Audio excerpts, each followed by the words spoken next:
Halo, Halo, ketemu lagi di ngobrol Ruang ngobrol. Ngobrol. Eh, Lagi-lagi film Netflix, Iya, Riz. Yes, dari thumbnail dan judulnya kalian udah tahu heeh. ini adalah The Winter Gray Soldier. Man. Ya, bisa dibilang Winter Soldier.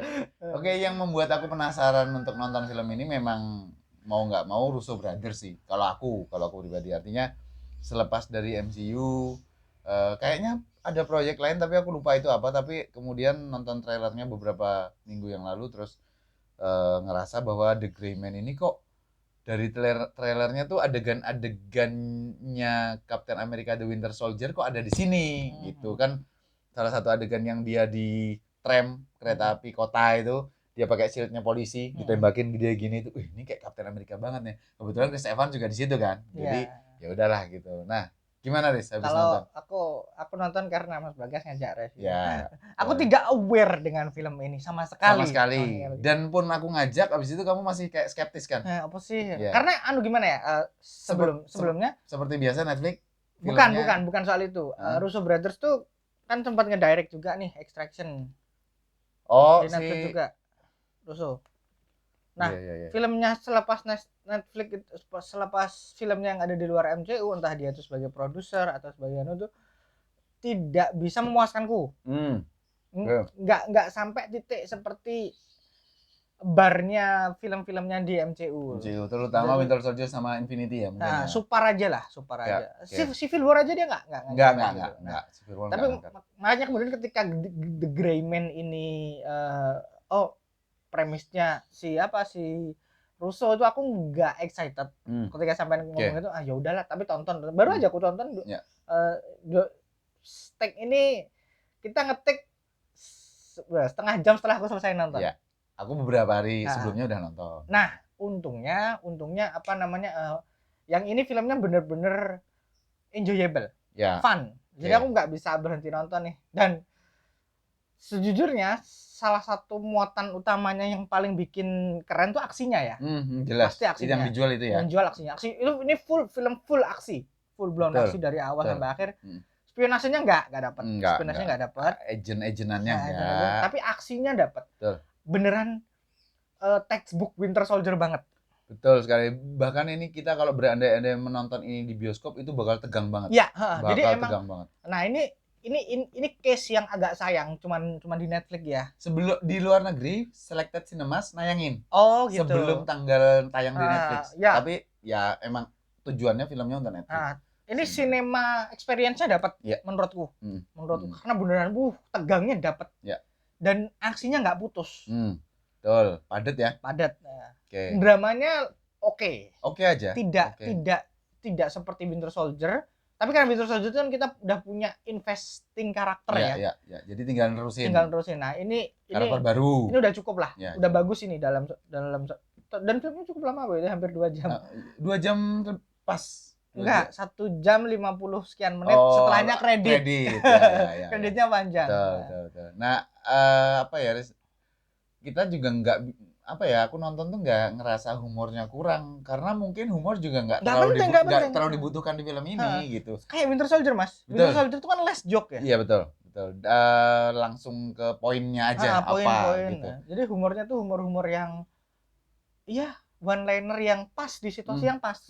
Tokohnya nggak banyak bicara, ya kan? Karena dia agent dan teknik yang Russo terapkan mulai dari Civil War, Infinity War gitu, ini Riz, kayak perpindahan tempat itu dia nulis nama kotanya, gitu kan kalau misalnya di Civil War juga gitu, terus kemudian Infinity War juga gitu. Nah cuman di The Gray Man ini nama kotanya jadi lebih kecil, misalnya Wina gitu, terus kecil aja. Praha enggak sebesar yang Civil War gitu. Nah, ini mau aku komentari sih, tapi sebenarnya mau aku simpan di belakang, tapi Mas Bagas udah ngambil. Udah buka duluan. Ini kayaknya trennya Netflix. Iya sih, bisa jadi. Jadi syuting di berbagai tempat, lokasi. Karena adalah ini sekali lagi karena Netflix itu jangkauannya global. Tidak seperti bioskop ya. Yang lebih banyak ke American sentris. Tapi Netflix itu seluruh dunia. Jadi makanya dia berusaha untuk mengakomodir. Masih ada termasuk inklusivitasnya.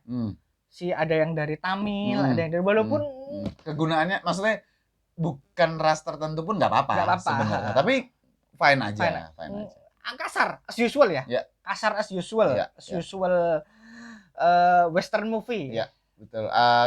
Konklusinya terhadap karakter itu juga kayak lah kenapa? Tapi dapat. Ya sudahlah. Nah, inklusivitasnya untungnya cuma itu, nggak ada inklusivitas aneh lainnya gitu. Jadi ada assassin yang dari etnis tertentu. Dan itu good dan dia diperlakukan dengan baik. Tidak sekedar numpang lewat aja. Nah, highlight besarnya lain adalah buatku sendiri. Captain America. Chris Evans. Ya. Chris Evans itu seakan lepas dari stereotip anak baik-baik di sini. Walaupun dia aku lupa judulnya. Itu loh. Scott Pilgrim. Nah, dia kan juga bukan orang baik-baik di sana, tapi Captain Amerika-nya karena udah panjang dia nih main sebagai orang baik. Captain Amerika terlalu melekat dan di sini makanya dia tuh dipakein kumis Hitler sama rambut cepak agar nuansa ngeselinnya tuh jauh lebih dapat. Sama bajunya. Sama outfitnya yang. Ya. Meskipun di beberapa gestur nggak bisa dipungkiri. Kayak pada saat dia lari di benteng Kroasia ngejar Six itu Captain Amerika banget. Habis dia bangun, habis kena ledakan granatnya si Fitz yang mati itu, terus dia kan berlindung pakai anak buahnya tuh, habis itu dia bangun tuh, ini Civil War banget. Karena kita udah terlalu terbiasa. Iya, dan lagi ini kan kombinasi yang sama antara sutradaranya sama aktornya yang sudah berfilm-film gitu loh, jadi nggak bisa dihindarin. Tapi di luar itu Ryan Gosling itu juga bagus, minim bicara, tapi karakternya tuh menurutku kalau kamu udah nonton Blade Runner yang baru, hampir mirip. Karena kayaknya Barbie. Nggak ada. Maksudnya nggak banyak bicara dan ya cuman ada rasa sakit ya udah diem aja gitu. Ya, kalau si agent banget. Iya, Blade Runner gitu. Nah, nanti jelas pemikiranku atau memoriku tuh jelas selain The Winter Soldier, Captain America, itu masuknya ke John Wick, teman-teman. Karena ini tuh kayak agent yang diburu oleh banyak agent. Nah, John Wick itu kan seperti itu. Dan dia juga diam aja dan menjadi agent yang punya skill set yang bukan hanya skill set, maksudnya di mata orang lain tuh dia benar-benar ya? powerful gitu loh. Jadi reputasinya tuh bagus banget. Nah, ini menariknya di situ. Hanya saja ternyata agent-agent yang ngejar si Sierra Six ini, si Ryan Gosling, ternyata nggak bisa dibilang cukup jauh ya kompetensinya gitu loh. Jadi memang ya tapi ini untuk kepentingan cerita sendiri kan. Sebenarnya kalau dikeroyok sebanyak itu dan semuanya hebat, kayaknya susah juga. Tapi ada beberapa agent yang emang cukup kayak si sebenarnya bukan agent ya. Yang Tamil itu kan mereka itu bukan agent kan, operatif kan. Iya, operatif. Private sektor lah gitu. Apa namanya istilahnya? Mercenary gitu. Nah, untungnya dia nggak jatuh jadi terlalu kuat. Jadi tetap dia ada sisi ada nih yang lebih kuat tapi dia tetap bisa gitu. Kayak pertarungan terakhir sama Lloyd ya. Si Kapten Lloyd. Itu kan ditusuk pisau segala macam, ya udah dia diem aja gitu. Karena dia diprogram sebagai robot kan untuk seperti itu. Nah, kalau soal cerita, aku sama Daris teman-teman sepakat bahwa nggak ada yang bisa dibilang wah untuk cerita. It's ordinary agency tipe. Tapi nggak jelek ya. Nggak jelek. Aku melihat banyak orang mengkritik soal ini tidak original. Come on, maksudnya kita udah di masa dimana karya-karya entertainment itu banyak banget. Tidak susah banget nih bikin sesuatu yang original. Yang penting apa? Enjoy nggak ditonton? Bagus nggak? Enak nggak deliverynya? Betul. Kalau ada yang ngerasa bagus sih actionnya tapi ceritanya kok gini aja, ya nggak apa-apa, emang begitu. Gitu. Makanya aku pribadi kalaupun ada yang nanya ratingnya berapa, ya ini standar 7 aja lah. Gitu buat aku pribadi gitu. Tapi enak ditonton. Fine, aku mau nonton film ini lagi. Ya, gitu. Ini tipe film yang bisa ditonton lagi. Nggak kayak apa? Red Notice gitu kan? Ya, Red Notice nggak bisa 2 kali. Nah, kalau ini karena elemen enjoyable-nya banyak dan tidak overstretching. Ya, betul. Durasinya panjang. Tapi nggak kerasa. Betul, karena Kecuali itu tadi, kalian capek banget pas Nah, nonton. Lagi karena kondisi emang capek. karena emang padat teman-teman, dan padatnya tuh bukan repetitif. Mm-mm. Jadi bukan lagi-lagi tembak-tembakan, bukan kayak gitu. Banyak hal yang bisa dibilang terjadi itu banyak hal gitu. Terus agak beda sama Red Notice yang dia agak berasa pengen nyepetin dan karena kebanyakan jokes kali ya. Kayaknya nggak enak. Nah, ini kalau ini enggak. menariknya lagi, Riz. Ini kan kombinasi yang kayak lagi-lagi ya, kita disuguhkan karakter utama yang kayak Captain America dan ada Black Widow-nya. Gitu. Jadi emang menurutku itu adalah sesuatu yang dipaksakan ya. Dalam artian aku lupa namanya, sampai aku lupa Miranda bukan? Miranda. Dia tuh karakter yang ada sebagai sidekick. Betul. Dan tidak harus ada pun cerita masih jalan nih. Ya, dan dia juga nggak punya dalam tanda petik power yang nggak perkenalan sebagai gimana kan dia nggak punya. Dia langsung muncul gitu aja. Power sebagai maksudnya elemen yang tidak believable di sini adalah ketika di akhir tuh dia kan salah satu agensi CIA ya. Dia kok bisa live unscathed gitu loh. Padahal kan dia udah terlibat konspirasi sebesar ini. Kalau yang satunya, yang 2 orang dari si pihak antagonis, ya iya mereka posisinya tinggi. Sedangkan dia itu kan cuma field agent biasa. Jadi satu-satunya hal yang aku tidak berkurang kenikmatanku adalah ketika ngelihat ini dia cuma untuk eye candy aja sih. Tapi aksinya dia tidak mengganggu juga. Tidak mengganggu. Karena gimana ya? Aku nonton ini tuh dengan ekspektasi yang buruk. Ini mungkin akan jadi film generik ya aku bilangnya. Seperti Red Notice dan lain sebagainya. Tapi ketika nonton, ini enjoyable. It's a fun movie. Ada 1 atau 2 adegan yang memang super lebay, tapi nggak apa-apa. Loh ya wajar. Nggak ada masalah dengan itu. Karena emang ini kan film aksi bombastis ya. Untuk seorang agent yang hanya manusia biasa, mungkin buatku kejadian itu tuh super lebay, tapi ya emang kerangka konsep filmnya seperti itu. Terus nuansa manusiawinya juga masuk. Bagaimana Six itu walaupun dalam tanda kutip Mas Bagas tadi bilang dia sebagai robot, tapi dia masih ada momen-momen dia ditunjukkan kalau dia itu juga manusia biasa, seperti John Wick. Ya, seperti John Wick. Dan ini bagusnya adalah kalau John Wick kan kita punya 3 film ya udah ya. Ini tuh baru 1 film, mau 4. Dan ini tuh baru 1 film tanpa menunjukkan backstory yang sangat detail. Kita merasa nggak apa-apa dengan karakter ini, nggak ada yang invested juga. Iya, kita investasinya ke karakter ini tuh feel-nya juga bisa gitu. Dan ini kan bisa dibilang berhasil ya. Russo Brothers kan untuk ini oke banget nih, padahal semuanya terbatas loh. Gitu. Keren. Karena Mas Bagas udah nyebut John Wick beberapa kali, aku jadi kepikiran nih, baru aja kepikiran. Bagaimana film ini tuh menurutku malah mencoba menjadi seperti John Wick. Mencoba menjadi bukan hanya mencoba, mengisi kekosongan John Wick lebih tepatnya. Oh iya, bisa. Iya kan? Karena John Wick baru tahun depan. Enggak, template filmnya mirip Mas. Iya. World buildingnya juga dapat. John Wick itu kan hal yang bikin dia keren, nggak cuma aksinya. World building dunia asasinya. Ini juga world building dunia intelligence-nya dapat. Dan satu lagi,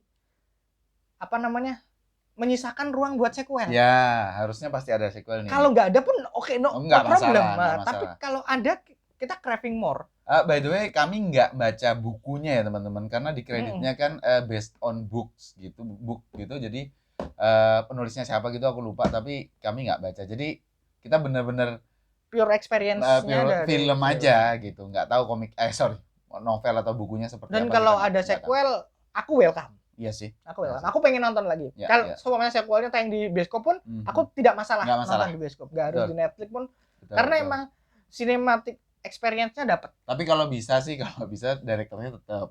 Ya, kalau nggak kan bisa jadi berubah juga. Jangan. Kalau berubah mungkin rasanya akan berbeda. Karena Russo itu emang bener-bener bagus ketika direct action scene. Ya, car chase segala macam dia tuh bagus. Fast action scene itu dia dapat. Ya. Asal jangan suruh direct Fast Furious aja dia. Ngomong dia kan tidak mendirect Avengers berikutnya ya. Oh enggak dong, harusnya jangan. Tapi itu kan beda. Oke. Paling itu kalau terakhir dari aku adalah aku mencermati adegan fight-nya, koreografinya menurutku unik karena nggak seperti John Wick yang aksinya tembak-tembakan, maksudnya sambil berantem, sambil fist fight tapi sambil tembak. ini tembak-tembakannya gunfight-nya nggak sering, tapi justru malah fist fight-nya tuh kayak ini kepala orang, dia mukulnya gini. Semua jatuhin senjata segala macam itu khasnya si Six itu seperti itu. Itu John Wick, Mas. Bukan dalam artian gini. John Wick itu punya khas nembak kepala. Iya, tapi bener. Enggak, bukan. Maksud lu gini. Six tuh di craft agar kayak John Wick. Punya kekhasan. Ciri khas. Nah, itu makanya kalau itunya bener. Cuman yang aku bilang tadi kan gayanya berbeda. Jelas. Jadi memang itu yang buatku ngerasa kayak ini kayaknya asik juga nih berantemnya gitu. Seperti bagaimana kita lihat John Wick itu keren ya. Ya, John Wick itu selain ini lompat ke John Wick ya karena dia udah nyebut John Wick. John Wick itu selain nembak kepala, dia tuh seperti yang aku bilang tadi, gunfight-nya tuh memadukan antara fist fight dengan human shield segala macam. Jadi intinya punya kekhasan. Uniqueness. Mungkin kapan-kapan kita bahas John Wick kali ya. Nunggu filmnya yang keempat sekalian. Boleh. Karena aku seneng sih John Wick itu. Gitu. Jadi apalagi ya soal The Gray Man. Cukup sih kayaknya. Karena kita bener-bener enjoy. Terus jadi direkomendasikan buat teman-teman yang suka Chris Evans, sangat recommended. Melihat sosok Cap yang berbeda. Bener-bener dia tuh mood banget di sini. Iya. Cukup berhasil buatku cukup berhasil untuk memancing emosi. Hanya saja fight terakhirnya emang sebetulnya levelnya nggak sama ya. Emangnya levelnya tuh aku malah suka fight terakhirnya. Bukan karena apa? Karena emang itu menunjukkan konsistensi konsistensi karakter dan bagaimana si Sierra Six ini juga paham bahwa kamu tuh bukan levelku sebenarnya. Sebenarnya itu konsepnya paham. Cuman buatku yang ngerasa kayaknya nih harusnya Lloyd bisa lebih hebat dari ini kalau reputasinya setinggi itu gitu misalnya gitu. Tapi kan reputasi Lloyd itu sekali lagi kalau kita flashback adalah reputasi mendapatkan informasi dengan cara yang tidak menyenangkan kan sebenarnya, sama koneksinya dia. Jadi orang ngawur. Ya nggak by book lah. Kalau Sierra Six kan emang one of the best operatif ya. Iya, tapi selama ini dia sesuai dengan apa yang diminta gitu, diarahkan lah. Itu sih kayaknya. Thank you teman-teman yang udah ngikutin obrolan kita tentang The Gray Man. Jangan lupa tonton filmnya. Bukan The Gray Man ya. Bukan The Gray Man, tapi The Gray Man gitu. Thank you sekali lagi. Makasih buat yang udah nonton. Sampai ketemu di obrolan selanjutnya. Thank you.